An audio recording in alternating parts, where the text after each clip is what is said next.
What do the people of Chicago have to say about Joel Quenneville being hired by Anaheim? Well, today I've got Locked On Blackhawks joining the show and much more on this episode of Locked On Anaheim Ducks.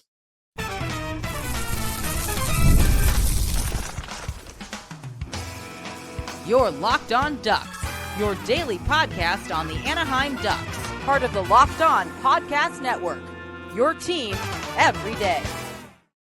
Hello and welcome, everydayer. Thank you for making Locked On Anaheim Ducks your first listen every day, part of the Locked On Podcast Network, your team every day. Today's episode is brought to you by FanDuel. Right now, new FanDuel customers can get $200 in bonus bets if your first $5 bet wins. I'm Kyle Carr. I'm a lifelong Anaheim Ducks fan, and I've spent multiple years covering collegiate sports, including college hockey. But today we're talking about the Anaheim Ducks. I've got some IIHF World updates for you guys and a little bit of some updates on the draft or the potential draft for Anaheim. And then I definitely have to tell you, I've got Jack Bushman joining me from Locked On Blackhawks, who has been covering the team, especially during that time in 2021 when everything from 2010 came out. And then before that, though, I've got to talk about the players and some feedback that was given at the press conference yesterday that kind of came out today and just how they're feeling about the hire. So to jump into that, we got to continue talking about the hiring of Joel Quenneville because it is a big deal. Ducks bringing in a new head coach, and there's this controversy that hangs around the hire and him as a person, but him as a coach, there's a lot of good, positive things that have been coming out in regards to his on-ice teachings and the way that he treats the players in the locker room, outside the locker room, and everything like that. So I definitely appreciate the feedback that I got on last episode, as there was a lot of chatter in the comments on YouTube and people reaching out on social media talking about their ideas and opinions about the hire. And it sounds like it's still pretty split down the middle of fans that are either not pleased with the hire or are okay with the hire. And it sounds like some have even gone from not being okay to being at least more on board and just hoping that the actions actually fit the words that were spoken during the press conference. So some players that were at the presser were Troy Terry, Ryan Strom, and Frank Vetrano, and they seem like they're pretty excited. The things that came out of their mouth, obviously, some people are going to say, well, they were media trained, they were told to say these things, whatever. But it sounds like there's a genuine acceptance and positive viewpoints coming from the players, and it looks like the locker room and the Ducks roster are pretty excited to have Coach Quenneville as their new head coach. Interesting part was that there was no Radko Gudas at the press conference. You would think that the team captain would be there, but there is kind of unofficial, unsanctioned reportings coming out on different social media platforms and around the media, not really mainstream media, but people have been talking about that he's actually out in Czechia getting surgery.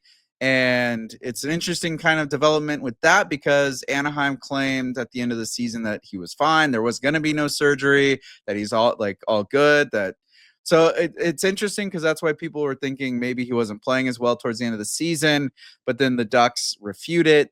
Just very, very convoluted situation there. So that just kind of adds to the whole mystery of what's going on with Anaheim right now. Frank Vetrano, though, he has played for Coach Q before. He played with him out in Florida, and he said that those few years were that he was one of the best coaches he's ever had in all of his time playing hockey. He gets the most out of his players and knows how to use players in a team setting, regardless of their role on the team. And he said that he's a great person, and his aura in the locker room is just outstanding, and he has this great presence, and that he wants players to have fun and makes it fun coming to practice and coming through those dog days when things are, they're on a skid or whatever. He always makes it enjoyable to come and play hockey, and that's definitely something that you want. That's one thing that Frank said, is that ability to get guys to have fun and actually want to come every single day to the locker room is an absolute great trait that Coach Quenneville has. He said that he does hold players to standards, and he wants his players to make plays, but within the team structure. And the way that he builds his offense is off of the defense, but he has some of the best ability to create offense opportunities, and just has this vision as a coach to help build up the scoring, building up from that defense. So some good things from Frank Vetrano and some positive notes there. Troy Terry, he mentioned that he remembers Coach Quenneville coming when he was at Denver University and talking to them and kind of just going over what it's like to be in the NHL and expectations. And he even mentioned that he noticed his aura at that time and the way that he came in, and he's a very down-to-earth guy, and that he spent that time with those college players, and he took the extra time to answer every question that they had and was in zero rush and just spent a good amount of time with them. And he also, he mentioned that it's just a culture that has been building in Anaheim, and that they've been taking these big steps. And, he's been on the team for quite some time now, and there's just been this good, positive culture building, and they have this great leadership foundation. And now to add a coach like Quenneville, that it's going to be huge for the future of the team and helping this leadership group, and that he's going to be good for the young guys and for the guys that have been around for a minute. So he's definitely looking forward to working with him, as he knows his presence. He knows the way he is. This is his first time really being around him professionally, but has a lot of hope there. Ryan Strom was the third player that was there. I almost said last, but but not least, third.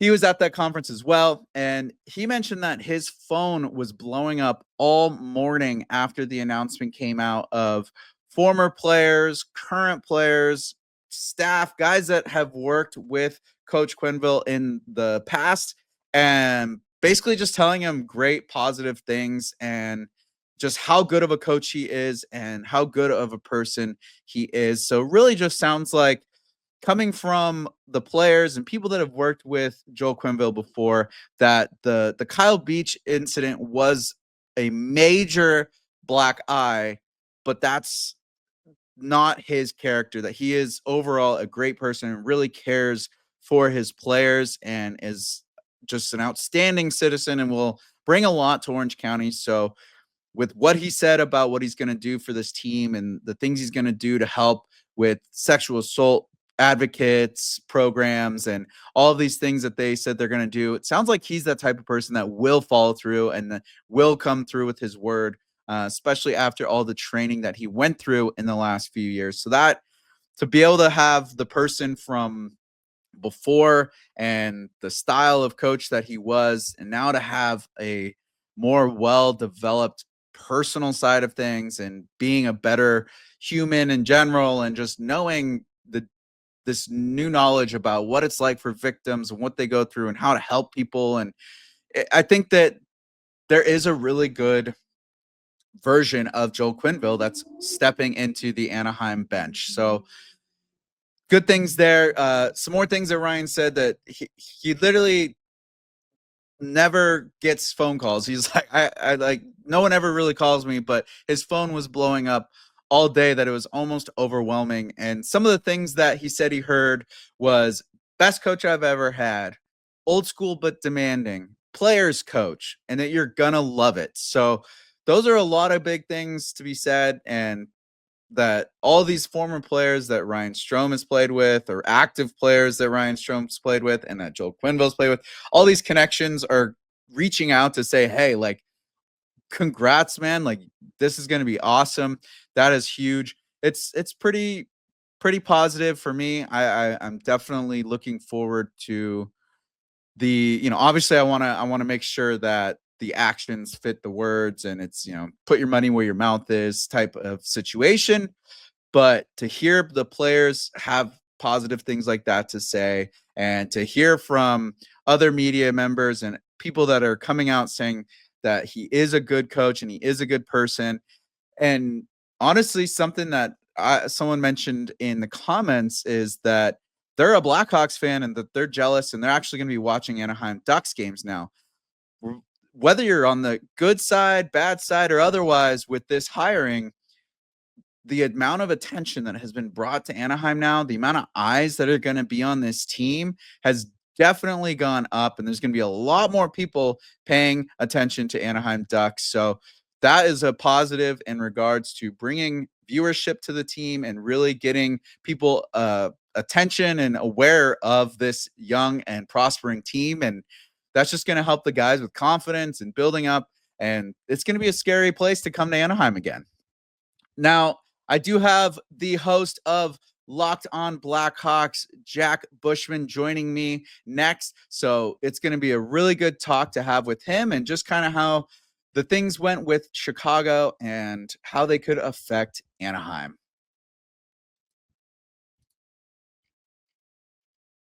Did you know your Fire TV is also an Xbox? Well, you can turn any TV into your gaming and entertainment hub with Fire TV Stick 4K devices. No console required. Just grab your paired controller, subscribe, or sign into Xbox Game Pass Ultimate with EA Play included, and you're ready to play. Dive into hundreds of premium titles from EA Sports, College Football 25 to Call of Duty Black Ops 6 and Avowed as easily as you stream your favorite shows. It's gaming made simple, and it's all on your Fire TV. I am a massive, massive Xbox fan. I've said it before. Now you can play NHL 25 on any TV, and all you need is your Fire Stick and a controller. It makes traveling so convenient when you're on the road and you just want to play a little chill. Well, the Amazon Fire Stick 4K has got your back. So head to amazon.com/Fire TV Locked On to get started. Xbox Game Pass Ultimate subscription and compatible controller required. Available on select devices, including Fire TV Stick 4K 2nd Gen, Fire TV Stick 4K Max 1st and 2nd Gen, and Fire TV Cube 3rd Gen. This episode is also brought to you by Indeed. You just realized your business needed to hire someone yesterday. How can you find amazing candidates fast? Easy. Just use Indeed. When it comes to hiring, Indeed is all you need. Stop struggling to get your job post seen on other sites. Indeed sponsored jobs put your post at the top of the page and help you reach the right candidates faster. It's honestly, there's a lot of work out there, and sometimes it's just a hassle to try to find anyone that can fit the role that you need, whether it's IT or whether it's editing or whether it's, fixing something on your house, or you just need anyone to do any job you're looking for. Well, Indeed makes it so easy. You post it on there, it goes to the top of the page. People Google your type of job, it's going to show up first. It makes things so much easier when it comes to trying to hire anyone. So now you can speed up your hiring process with a $75 sponsored job credit. Just go to Indeed.com/locked on right now and support our show by saying you heard about Indeed on this podcast. Terms and conditions apply. Hiring, Indeed is all you need. Joining me now, I have the host of Locked On Blackhawks, Jack Bushman. Jack, thank you for joining me today. Absolutely, Kyle. Thank you for having me on. Glad we get to interact for the first time as you're new here on Locked On. Thank you. No, it's been quite the adventure, and Anaheim decided to throw me a nice bone here at my first season with Locked On and hiring Coach Joel Quenneville. So could you kind of just run us through what the events were like when all that happened for mainly like Chicago, and kind of just how it all unfolded? Yeah, so obviously this stems from the 2010 postseason run when the Blackhawks won the first of their 3 Stanley Cup championships. But obviously I'm not going to go through all of the details of what happened with Kyle Beach, but obviously there was a meeting that went down after the Blackhawks swept the San Jose Sharks in Game 4 of the Western Conference Final. It was brought to the attention of what had happened with Bradley Aldrich and, of course, Kyle Beach. And there's another player that was involved in this as well that's been unnamed throughout the entire process. But there was a meeting that was held basically between all of the Blackhawks brass, Stan Bowman, Al McIsaac, who was a front office executive at that point in time, and Joel Quenneville, who, of course, was the head coach, to kind of talk about what they had learned and kind of ultimately what they were going to do about what Bradley Aldrich had done to Kyle Beach and another player. And what their decision ultimately was to kind of wait until the end of the season to make a decision on how to go about what they were going to do with Bradley Aldrich. And obviously it turned out to be the wrong decision, because Aldrich, a Predator, was allowed to stay around with the franchise, which is definitely the wrong decision, and then was still allowed to have his time with the Stanley Cup. His name was engraved on the Stanley Cup, was still part of the Blackhawks championship parades, and they basically just let him, as a Predator, again, stay around the environment. And that obviously wasn't all information that was publicly released until the investigation that went down by Block and Jenner in 2020 about all of this. And Joel Quenneville was then the head coach of the Florida Panthers, and the entire hockey world kind of got to learn about what truly went down in 2010, a decade earlier. And because Joel Quenneville, along with Stan Bowman, who of course is now the general manager of the Edmonton Oilers after being reinstated last year, ultimately they decided that how they handled that situation was clearly inadequate, was clearly not good enough. And Joel Quenneville then resigned from being the head coach of the Florida Panthers. The NHL did not allow him to be a head coach these last few years, but obviously he has now been reinstated. So that's kind of the background of the entire situation. Again, I'm not going to go into the fine details of everything that happened with Kyle Beach. There were, I think, 100 pages of details that, kind of explain everything that truly went down. But to kind of give you an insight of what Joel Quenneville did, he didn't really take leadership that you would want a head coach to take in that type of serious situation. And I couldn't imagine for a player like Kyle Beach, and I mean, probably even some of the younger guys who were around on that Blackhawks roster, like the reaction that's the type of, apologies, the word I'm looking for is slipping my mind, that like the type of action or response. Yeah. The lack of adequate response to basically continue along the Stanley Cup run like nothing really had happened. Put a bad stain on Joel Quenneville, the Chicago Blackhawks brass, and the entire organization for a long time. And I think that's a stain that a lot of hockey fans never think is going to be removed from the Blackhawks name, along with Joel Quenneville's.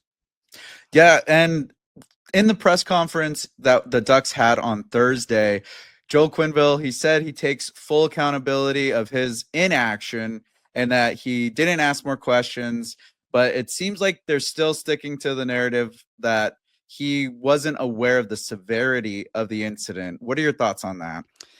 Yeah, I think that's a little tough. I do believe that Joel, as the head coach of the team, should have had a better reaction to that, and should have taken more clear steps to make sure the locker room was a safe place for everyone involved, because that is the job of the head coach. I'm not really going to sit here and call Joel Quenneville a liar or whatnot. What I will say is there were some people above him who I think, Joel Quenneville isn't the top of the organization. Stan Bowman, Rocky Wirtz, who at the time was the owner of the team, there's reports that he didn't know what was going on either. But there are people ahead of Joel Quenneville who certainly had the power to go and make a better measure than they did as the result of what happened to Kyle Beach. So while Joel Quenneville, I do think is to blame for the situation, I don't think he's solely to blame about that. Well, there's been pretty loud fans coming out, especially it seems like some people after the press conference have calmed down a little bit, but there's still, words are only so much. They want to look at actions. When Stan Bowman got hired by Edmonton, do you remember hearing much of an uproar? From my understanding, it seems like it just kind of went under the rug, and like you said, he's above Joel Quenneville. Yeah, honestly, Stan Bowman being a general manager again in this league makes me more frustrated than Joel Quenneville being a coach in this league because, again, he was someone who was higher up than Joel Quenneville at that point in time. And for him to go immediately into a general manager role, I think that's kind of my issue with this whole thing is Joel Quenneville, I know he spent time, as he said, trying to get himself better as a man to make up for his actions as much as he possibly can. And he's aware that people aren't going to trust him moving forward, and he's going to have to prove himself as a man in order to get that trust once again. I think these guys should have had to earn, maybe an assistant head coaching role for Joel Quenneville first, or as Stan Bowman as an assistant general manager. I personally would have liked to see the NHL kind of go that route. As far as maybe an uproar with Stan Bowman becoming the Oilers general manager, I think there was a little bit of that, at least as far from what I saw, Kyle. But I do think with it being the Edmonton Oilers, considering this is really nothing new for that organization in terms of them making moves to just try and win, the Evander Kane type of stuff and some of the other transactions that they've made in recent years, I think that maybe silence some of the noise around Stan Bowman returning a little bit, again, just in my personal opinion. But it does feel like Joel Quenneville is definitely stirring things up more in the hockey community than Bowman did when he was named the Oilers GM. Yeah, I kind of like you said, they should have earned their stripes back. It's kind of like if, say, a cop popped on a drug test and then all of a sudden he's the head of the department, like the elite squad or something. Like, you got to earn your way back into the trust of the organization, and to be in the head spot of one of the most coveted coaching positions in the entire sport of hockey. Yeah. And Anaheim is not a bad gig to get. No, definitely Weather's not. pretty decent, but promising future. Yeah. With that, what do you think will come out of him on the ice behind the bench? Do you think that Quenneville is one of those guys that's going to adapt to the new style of play? He's been out for 4 years. Yeah, that's what's really interesting, Kyle, is I knew Joel Quenneville was going to get hired by somebody. Like when Stan Bowman got reinstated, you knew someone was probably going to give him a chance, even though I really don't believe Stan Bowman did that good of a job as the Blackhawks general manager. The same cannot be said about Joel Quenneville, though. Whether you like him, hate him as a human, I'm not going to argue with anyone for their own personal beliefs, but he's the second winningest coach in NHL history. And because he comes with that pedigree, again, once these guys got reinstated, Quenneville assuredly was going to get a job. I thought more so than Stan Bowman, even though I knew both of them were going to get, hires and going to get attraction. Joel Quenneville is a very proven and winning head coach, but this does feel like a time when, and I'm not, going to argue with people if you wanted Joel Quenneville back in the league, if you thought he never should have been back in the league, that's up to you. But I thought this would have been like a time for Joel Quenneville really to just kind of go and ride off in the sunset. I didn't think there was necessarily a need for him to come back in the NHL. I know teams are desperate to win, but it is just a different game. And when Joel Quenneville had all his success with those Blackhawks teams from 2010 to 2015 and 2016, the game was still a little bit different then. It wasn't as skill and speed oriented as it is here today. Now, I think it would be foolish for me to say Joel Quenneville would be a bad head coach in the modern era. I'm sure he can go and make some type of adjustments, but I do think there is something to be said about the game changing.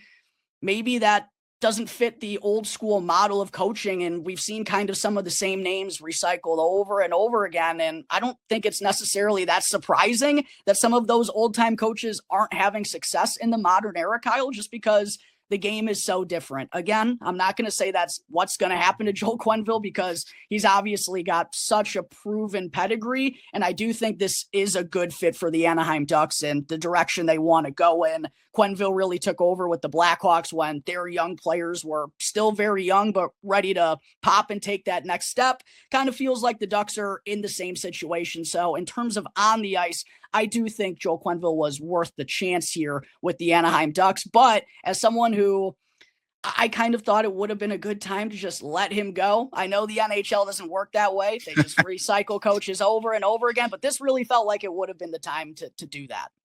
Oh, yeah, definitely. And I think the big thing with Verbeek is he just, with taking the risk of a newer-ish coach with Dallas Eakins, and then, I mean, that wasn't his hire, but then Greg Cronin and how that kind of did and didn't work out. I think Verbeek just really wanted to get an established name and their old teammates. So that definitely helps there. But Honestly, thank you so much, Jack, for breaking that down and kind of going over what to expect and how that affected the Blackhawks organization and now potentially affecting the Anaheim Ducks. So thank you so much for joining us today. Yeah, of course, Kyle. Thank you for having me. Looking forward to our next chat here.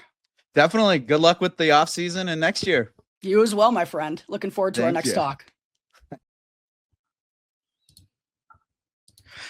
The NBA playoffs are in full swing, and every night delivers highlight-worthy performances, major momentum shifts, and can't-miss moments. Whether it's a game-winning shot or a breakout player, there's never been a better time to get in on the action. FanDuel makes it easy to stay in the game before tip-off and live. With player props, performance trends, and same-game parlays, fans have more ways than ever to play smart and win big.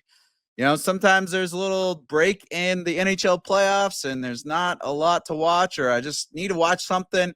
And I know the NBA playoffs are going on. FanDuel helps me get actually engaged with it. So I switch over, check out the basketball game, see how it's going, make a couple bets, see, just get involved. It helps you stay in those games and in those moments. And FanDuel has everything you could ever think of when it comes to betting. So new to FanDuel, it's the perfect time to sign up. Head to FanDuel.com and place your first $5 bet. If it wins, you'll get $200 in bonus bets. Make every moment more with FanDuel, official sports betting partner of the NBA.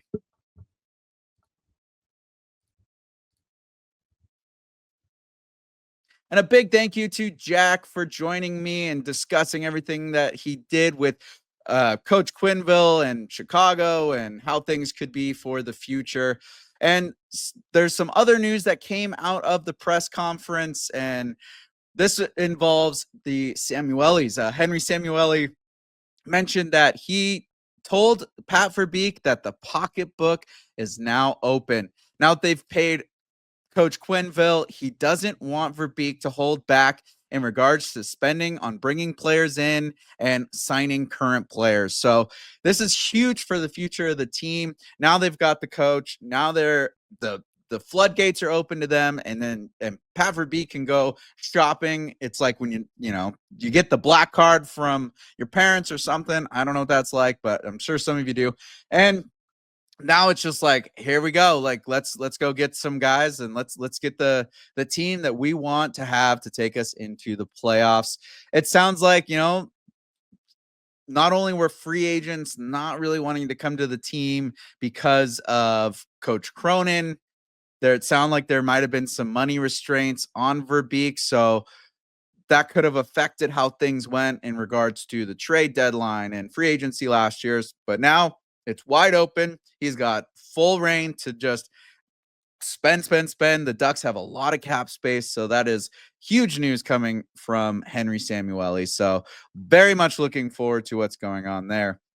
But looking at some updates in regards to players and the offseason and the draft and everything, the IIHF World is underway, and boy, have they kicked off with a bang, and some of the Ducks players are right there in the middle of it.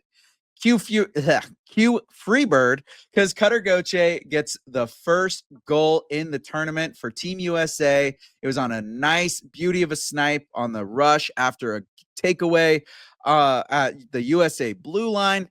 He gets the scoring started in the tournament, and he just looks like he hasn't skipped a step. It was the classic Cutter Gauthier shot, and he was playing well the entire time. He was playing up there with Matty Beniers, and Beniers got 2 goals. So lots of positivity coming out of Team USA, and Cutter out there engaged. Jackson Lacombe also is on the team. He's ended up really playing well. He was +1 for the end of game 1, and he was also part of the top power play unit, which scored with him on the ice. So good to see him getting engaged and playing well as well. Also, moving on over to, USA won 5-0, just in case you're wondering, over Denmark. So that's to be expected. But moving over to Team Sweden, Leo Carlsson, he is playing phenomenal as well. This guy crushed a one-timer that literally the ref had to go dig the puck out of the net. So he's getting engaged as well. He played in those Czech games a couple weeks ago and was doing well there. So now he's playing with Team Sweden in the Worlds and hasn't missed a beat either. So it's good to see these guys having experience out there and having great showings already in the tournament. So keep an eye out on that. It's definitely a lot to watch for those Ducks players. And then also Stein Solberg, he is going to be playing for Norway. However, they haven't played a game yet. So just a lot of exciting Ducks hockey going on out there in the Worlds, and just keep tuning in, keep checking in. It's going to be, I hope they do really well. All the teams, obviously I'm Team USA, like let's go USA hockey, but I would also love to see Leo Carlsson have some success and Stein Solberg as well. But speaking of Leo Carlsson and Swedish hockey, we got to look at what is going on in regards to the draft. And one of the names that has been coming up is Victor Eklund. He is a Swedish hockey player as well, and his name has been affiliated with Anaheim lately. And that is because of a lot of mock drafts and a lot of scouts talking. And it looks like that he could be who Anaheim targets with their 10th pick. Hopefully, there's a lot of guys in the mix in regards to who Anaheim can go with. And it all depends on who those first 9 teams pick. But Victor Eklund, he's a Swede. You know how Anaheim loves their Swedish players. And he is a dynamite player. He is the brother of William Eklund. And this is Victor Eklund that we're talking about. He led all under 20 players in Allsvenskan with 31 points, with 19 goals and 12 assists. He had 6 points for Sweden in the 2025 World Juniors. He has great skating with excellent edge work, very dynamic player, and he is not afraid to play physical, even though he's 5'11 and 161 pounds. Scouts have mentioned that if he bulks up to the NHL size, he will be even more of a dynamic player than his brother, William. He's said to have one of the best vision and playmaking abilities and overall hockey IQ of this draft class. So if Anaheim can pick him up, that would be an excellent right winger to add to the roster. Next week, I will continue with player grades, rounding out the defensemen, pending if Anaheim doesn't drop another bombshell on me in the news cycle. Just a lot to cover with Coach Quenneville being hired, and just wanted to give the coverage it deserved with everything that happened in 2010, 2021, and now him being hired. So appreciate you guys bearing with me in all this, and we'll see how the rest of the offseason goes. It's already been exciting and an adventure, and there's only more to come, especially with the draft coming up soon. So thank you for making Locked On Anaheim Ducks your first listen today. For your second listen, check out the all-new Locked On NHL Game Night. Every game, every night until a Stanley Cup champion is crowned. Get local analysis on a national scale. Find NHL Game Night on Locked On NHL on YouTube or wherever you listen to podcasts. That's where you can find Locked On Ducks as well. Go like and subscribe to the YouTube and get engaged in the conversation. Tell me what you feel about the Coach Q hiring and what the potential of this Ducks future looks like. I'm Kyle Carr. Be good out there.